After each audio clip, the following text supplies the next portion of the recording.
Good morning. Let me just start by thanking everybody here who's associated, with the Sugar Bowl. It's been a first-class experience for us. Certainly, playoff games are different than bowl games, but they have done a tremendous job of really making us feel welcome here in New Orleans, and we can't thank them enough for it. Everything's been great. We're looking forward to the game. It's a great opportunity for us and for our program. I haven't been there now 3 years with Coach Sarkisian, and kind of watching the transformation that's happened in our program. This is a tremendous opportunity for us now to kind of take the next step and have a chance to play for really what our ultimate goals are. So with that, I'll take questions. Please raise your hand and wait for a microphone, and please state your name and media outlet. We'll start right here in the front row on the left side.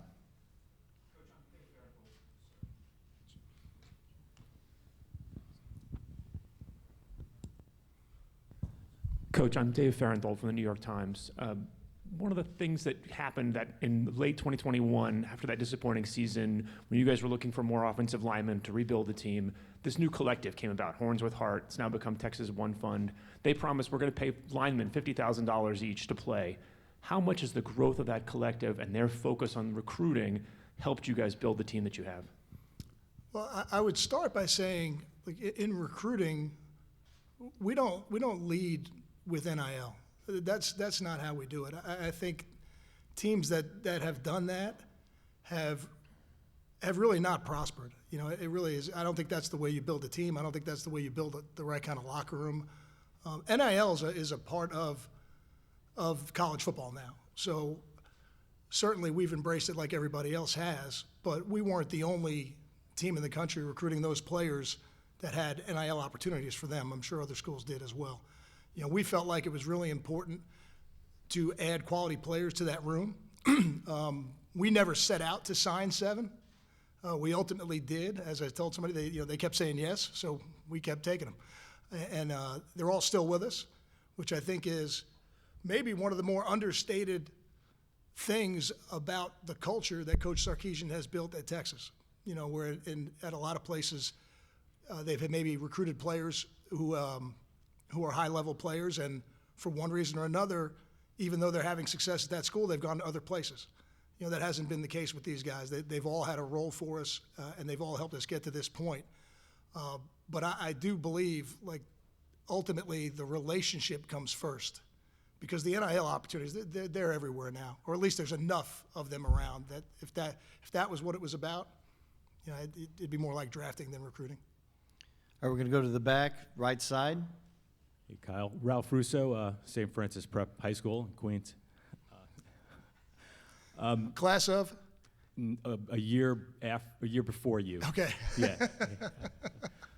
So you've been with Sark for a while now. He's known as a really good play caller. A two-pronged question here. What makes him a good play caller? And as the offensive coordinator for Sark, what is your role in play calling? Sure. Yeah, I will say, before I even get to that, Ralph, I heard Frank Pomerico is going to be here at the game as well. So we've absolutely got a St. Francis Prep reunion from different eras going on.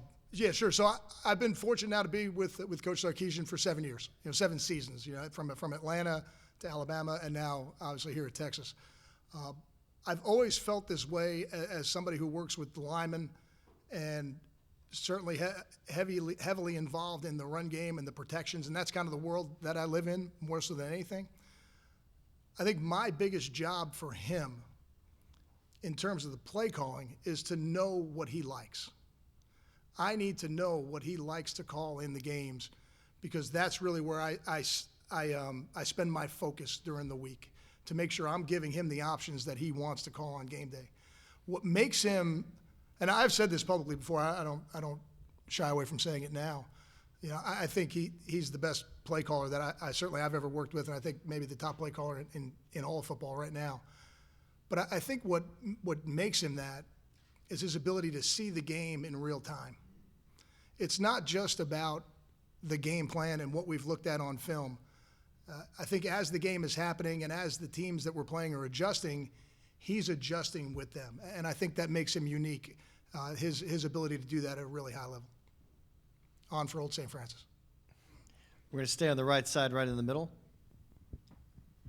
Hey, Kyle. Andrea Adelson with ESPN.com. Good to see you again. I think this is your first availability since the news that Malik is no longer with the team and Arch is now the backup.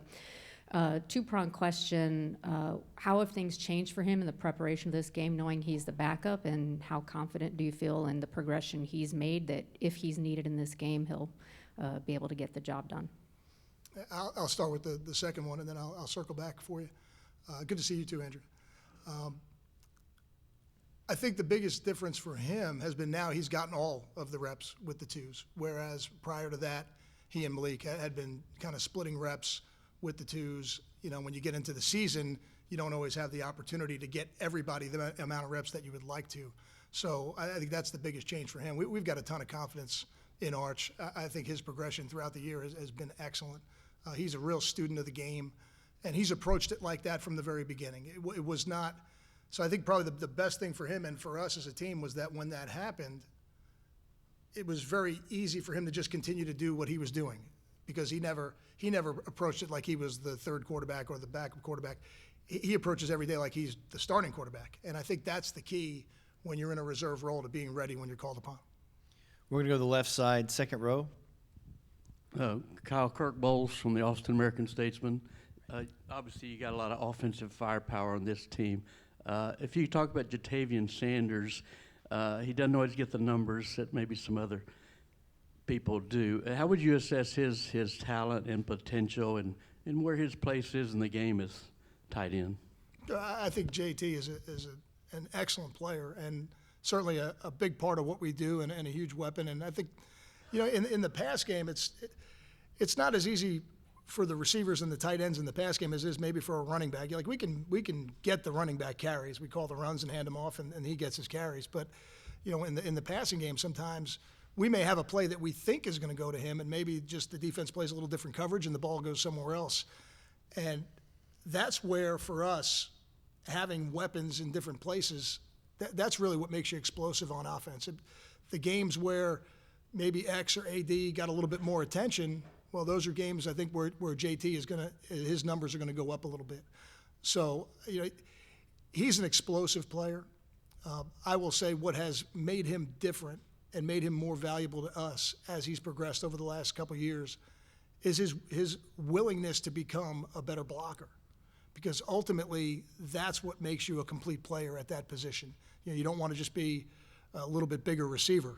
You know, if you're going to be a tight end, then the blocking has to be part of it, and you try to force people into base defense, which, you know, this team, I don't know if we're going to talk about them in terms of their personnel, but they will play some base defense. And, you know, the matchups change when people put bigger people on the field on defense. We're going to stay in the middle on the left side. Hi, Coach. Caleb Yum, Austin American Statesman. Christian Jones has become, you know, one of the best offensive linemen in the nation. But 2 years ago today versus Kansas, he said that the loss against Kansas in that game in 2021 broke him. Do you remember that moment, and how would you say that Jones has evolved since then? I think, you know, everybody in our program probably looks at that game where, you know, when you lose a game like that in overtime at home and it ends the season, we all kind of look at it and say, all right, you know, where do we have to go from here?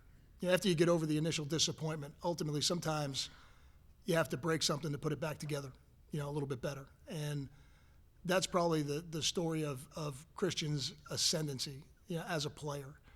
You know, we had to completely break him down and kind of put him back together to get him to the point right now where I think he's playing at a high level. He's playing at a really high level. And he was willing to do that. So I give him really all the credit for being willing to buy in to what we were doing as a team, to what I was doing as his position coach, to really focus on the run blocking aspect of his game, which he has, to the point now where, again, I know he's going to have some opportunities above and beyond, you know, what we do this season. But really, he gets the credit for buying into it more than anybody. We're going to the right side, front row. Coach, you're talking about the Washington defense. You know, looking at them on film, what stands out about them? What do they do particularly well? And what most concerns you Saturday? It's very much an NFL-style defense. I think that's the first thing I would say. They play with base personnel, meaning 7 true front players, which is a little bit unusual in this day and age of college football. They'll play nickel defense to 11 personnel, which again is pretty standard. They've got excellent edge players. Their defensive ends are as good as anybody we've played this year. They play at a really high level. They really know their scheme. They don't have as many returning starters maybe as some of the teams we've played, but they have really all over the depth chart 4th, 5th, 6th-year players. So these guys have played a lot of football. They've got excellent power in the middle. Their linebackers are elusive, very athletic. So I think from a scheme standpoint, when I say they're an NFL defense, what I mean is, yes, they've got their first and second down packages, and then on third down, it's completely different. They've got an extensive third down package that really will challenge us in this game. Stand in the front row. Chip Brown, Horns247.com. Kyle, in the Alamo Bowl last year, you ran it 18 times for 51 yards. Can you talk about where your running game is now, post Jonathan Brooks, where I think you're averaging 30 attempts, 200 yards rushing, and what you're seeing in particular from Jaden Blue? Yeah, I think, rushing attempts, certainly we would like to have had more rushing attempts in that game, for sure. When you get down and it gets to the fourth quarter and you're trying to catch up, unfortunately that becomes part of it. You end up throwing it maybe a little bit more than you wanted to. When we're at our best, we have balance. When people ask me to describe our offense, we are built on running the ball and play action pass. That's really what we're built on. We can do a lot of other stuff, but ultimately that's how we build it, from a starting point. It was a shame for Jonathan. He was having a great year. He's a phenomenal human being. So we were all, disappointed when he got hurt. But we're fortunate that that's a really talented room. Whether it's Sed Baxter or Jaden Blue, Keelan Robinson, all these guys have Savion Red. They've all kind of had a role in making sure we've been able to sustain the running game aspect of what we do. So, I think you're going to see all those guys in the game. They're all going to play. And we've got a lot of confidence in all of them. I think that has showed up if you watch our game since when Jonathan got hurt. They're all getting opportunities, and we've got confidence in them. What has Blue shown you, though, over the last 3 games? Yeah, Jaden as a player it's not really just like for us. I know you guys only get to see him maybe on game day, but we see him in practice every day. So I look at it a little bit differently than that. But Jaden is a make you miss player. So he's got an explosive aspect to his game. Sed is a little bit of a bigger guy, but Jaden for sure is an absolute make you miss player. And we have time for 2 more questions, Coach. We're going to start right over here on the left side, front row. Brandon Marcello, 24/7 Sports. We all know how talented A.D. Mitchell is, but you can't replicate, experience and what he's done in 4 previous playoff games, scoring in each one. How much do you lean on that type of experience going into a game like this? The experience part will definitely be helpful to him. We've played in other big games this year, so I think the experience of going on the road in Tuscaloosa, of playing in a Big 12 championship game, every time you have an experience like that, I think it allows you to be more comfortable in the beginning of the game. Certainly he's played in big games and playoff games and championship games before. As a player, he's got a skill set that we were lacking before he got here. What I mean is he is the complementary receiver to X, really, that we needed to kind of make the field a little bit more open for both of those guys and for a guy like JT.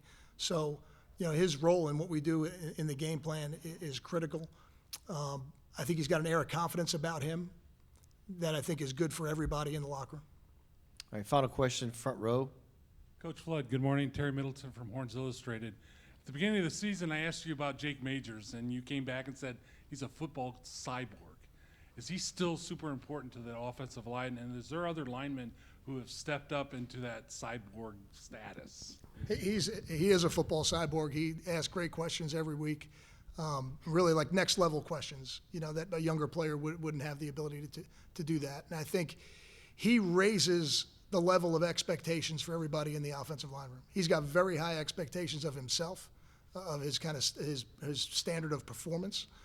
And I think for the first and second year players in our program that have a role in that offensive line room, again, he sets the bar for them. And he's a great person, a great example for me to point to on a daily basis of, hey, if you'll just attach yourself to Jake's hip and do it the way he does it, you're going to see the rewards, because obviously he has.